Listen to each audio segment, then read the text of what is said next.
नमस्कार दोस्तों, एक बार फिर स्वागत है मेरे YouTube चैनल विक्रांत दमेजा में। दोस्तों, जो मेरा आज का टॉपिक है वो दुख आना क्यों जरूरी है। आपको टॉपिक बड़ा सुनने में अजीब लगेगा, लेकिन आज मैं आपको प्रूव करूंगा कि दुख हमारी जिंदगी में आना क्यों जरूरी है। दोस्तों, एक बार की बात है, एक बार एक शिल्पकार जंगल से जा रहा था। जंगल से जाते वक्त उसको दिखा कि बहुत ही चमकीला सुंदर सा पत्थर वहां साइड में पड़ा है।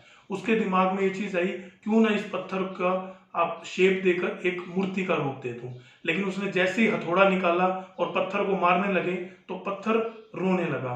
पत्थर ने उसको कहा कि प्लीज मुझे छोड़ दो, तुम्हें तो और बहुत से पत्थर मिल जाएंगे, मेरी जान बख्श दो, मुझे बहुत दर्द होता है। उस व्यक्ति को उस पर दया आ गई और वो उसको छोड़कर आगे निकल गया।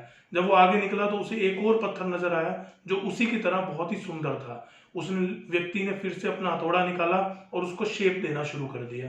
हर एक हथौड़े के साथ मूर्ति का वो एक रूप लेने लग गया। जब वो गांव में पहुंचा तो गांव में बात चल रही थी कि जो नया मंदिर बना है उसमें एक मूर्ति की स्थापना करनी है।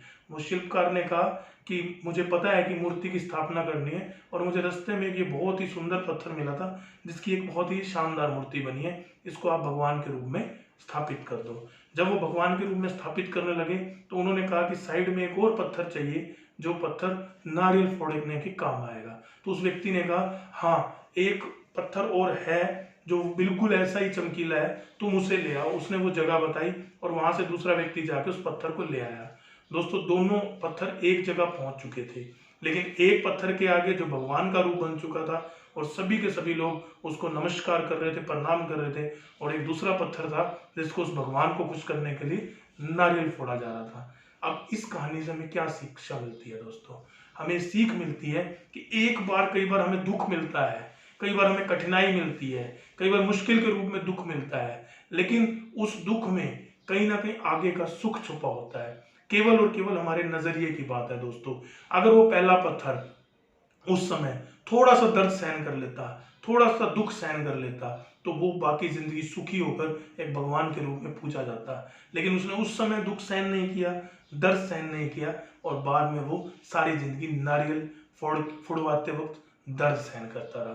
दोस्तों, जो मेरी अगली कहानी है वो और ही शानदार है, लेकिन मैं उससे पहले आपसे एक निवेदन करूंगा कि ये कहानियां अपने बच्चों को जरूर सुनाएं, क्योंकि मेरी सारी कहानियां ऐसी होती हैं जो आप पूरे परिवार के साथ सुन सकते हैं। आजकल ऐसा मटेरियल मिलता ही कहाँ है दोस्तों कि जो आप परिवार के साथ सुन सकें, परिवार के साथ देख सकें, और कहीं ना कहीं कहानियों से उनको एक ऊर्जा और एक अंदर से एक नई सकारात्मक ऊर्जा उनको प्राप्त हो सके। तो इन कहानियों को जरूर अपने बच्चों को और अपने बूढ़ों को भी सुनाइए। दोस्तों, कहानी का दूसरा जो भाग है वो और भी दिलचस्प है। एक बार एक व्यक्ति था, वो व्यक्ति का बहुत ही अच्छा घर था, वो पैसे से भी संपन्न था, लेकिन वो दुखी रहता था। उसे लगता था कि शायद वो चीजें मुझे नहीं मिली जो मुझे मिलनी चाहिए थी। उसका घर गांव से दूर एक ढानी में था और शहर से भी काफी दूर पड़ता था। तो उसे लगता था कि शहर में बहुत ज्यादा ऐशो आराम है, व्हीकल्स हैं, गाड़ियां हैं, मॉल्स हैं और बहुत सी चीजें हैं जो जिनका मजा मैं नहीं ले पा रहा। तो वो अपने दोस्त को फोन करता है जो डीलर का काम करता है। वो उसे बुलाता है और उसे कहता है कि यार, मैंने ना अपना घर बेचना है, मेरा घर बिकवा दे। वो डीलर उस घर को देखता है और घर उसको बहुत शानदार लगता है। चारों तरफ पहाड़ों से घिरा हुआ, हरियाली, पेड़ पौधे और बहुत ही एक अच्छा वातावरण, पशुओं पक्षियों से चहचहाता हुआ, सुंदर अंदर इंटीरियर डेकोरेशन। वो कहता है सब कुछ तो है इस घर में, क्यों बेचना चाहता है? अगर तुझे कुछ पैसों की जरूरत है तो मुझसे ले ले मेरे भाई। वो कहता है मुझे पैसे की जरूरत नहीं है, मैं असल में यहाँ पर रहकर दुखी हूँ। वो बोले क्यों दुखी है? बोले मैं यहाँ रहकर इसलिए दुखी हूँ क्योंकि एक तो ये मेरे गांव से भी दूर है और शहर से तो बहुत दूर है, यहाँ शहर जैसी फैसिलिटीज नहीं है, इसलिए मैं अपना घर बेचना चाहता हूँ। वो बोले कोई बात नहीं भाई, मैं जल्दी ही 1-2 दिन में कस्टमर लेकर आता हूँ।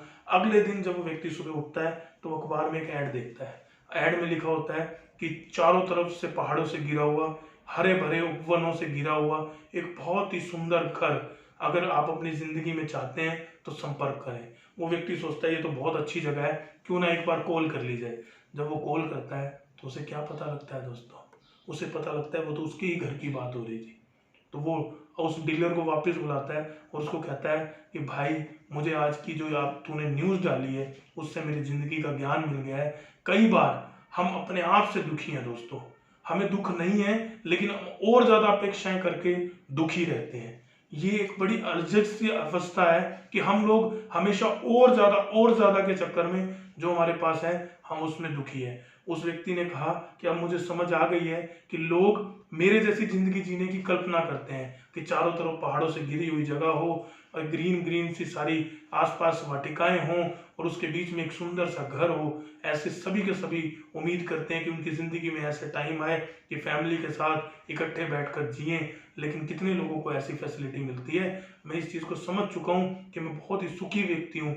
दोस्तों, मैं फिर वही बात कहूंगा जो मेरी पहली कहानी में थी कि ये हमारे नजरिए का खेल है कि नजरिया बदला तो उसको सब अच्छा दिखने लग गया, और नजरिया जब उसका नेगेटिव था तो उसे उसी में सब कुछ बुरा दिख रहा था। ये व्यक्तियों पे भी बात सेम अप्लाई होती है कि अगर हम किसी व्यक्ति के अंदर गुण देखेंगे तो हम उसके बहुत से गुणों को देख जाएंगे, और अगर हम अवगुण देखेंगे तो हम बहुत से गुण अवगुण देख पाएंगे। बात सिर्फ इतनी सी है दोस्तों कि जहां हमें गुण दिखे उसे आप अडेप्ट करिए, और जहां गुण ना दिखे उसको आप छोड़ दीजिए, इग्नोर कीजिए। जिंदगी बहुत आसान हो जाएगी। और कई बार फिर से कहूंगा, कई बार पास के नुकसान से दूर का फायदा होता हो तो कर लेना चाहिए दोस्तों। उस पत्थर की कहानी से भी ये साबित होता है, और दूसरी कहानी से ये साबित होता है कि कई बार हम अपने आप से ज्यादा दुखी हैं कि और अपेक्षाओं के कारण। इसलिए ज्यादा अपेक्षा मत पालें, जिंदगी को बहुत अच्छे तरीके से जिएं। अगर आपको ये वीडियो अच्छी लगी है तो प्लीज दोस्तों इसको ज्यादा से ज्यादा लाइक और शेयर करें, क्योंकि हो सकता है आपका एक शेयर उस व्यक्ति तक इस कहानी को पहुंचा दे जो इस समय बहुत ही निराश अवस्था में बैठा हो, और ये कहानी सुन के वो एक नया जोश के साथ खड़ा हो और शायद इस दुनिया में एक इतिहास और लिख दे। और अगर आपको कोई भी नए टॉपिक पे वीडियो सुननी है तो कमेंट जरूर करें। इस वीडियो में आपको क्या अच्छा लगा प्लीज आप मुझसे शेयर कीजिए, और जो कमियां हैं वो भी प्लीज बताइए, क्योंकि मैं आप लोगों के लिए ही इतनी मेहनत कर रहा हूं। और फिर एक बात मैं ऐड करना चाहूंगा, बार बार इनबॉक्स में लोग ये मुझे डालते हैं कि आप अपनी वीडियो में म्यूजिक क्यों नहीं डालते। दोस्तों, मैं फिर इस वीडियो में आपको बोल रहा हूं कि मैं वीडियो आपकी मोटिवेशन के लिए, आपके मार्गदर्शन के लिए, आप जिंदगी में नई ऊंचाई पाए उनके लिए, आपके बच्चे शुरू से एक सुदृढ़ दिमाग से आगे बढ़े, इन सब चीजों की पूर्ति के लिए मैं वीडियो बना रहा हूँ। एंटरटेनमेंट के लिए आप गाने सुनिए, चुटकुले सुनिए, उनमें अच्छे अच्छे म्यूजिक सुनिए, लेकिन यहाँ आपका कंसंट्रेशन केवल मेरी बताई हुई बातों पर रहे, ऐसा मैं चाहता हूँ। फिर से अपील करूंगा, अगर आप कोई भी अपनी लाइफ से जुड़ा हुआ टॉपिक मुझसे शेयर करना चाहते हैं तो वो आप कमेंट में डाल सकते हैं, या फेसबुक के माध्यम से, इंस्टाग्राम के माध्यम से, मेरी ईमेल आईडी के माध्यम से आप मुझसे वो बातें शेयर कर सकते हैं। आपको अगर ये वीडियो अच्छी लगी और आप चाहते हैं कि आप ऐसी वीडियो लगातार देखते रहें तो मेरे चैनल को सब्सक्राइब करें और बेल आइकन भी जरूर दबाएं। जय हिंद, जय भारत।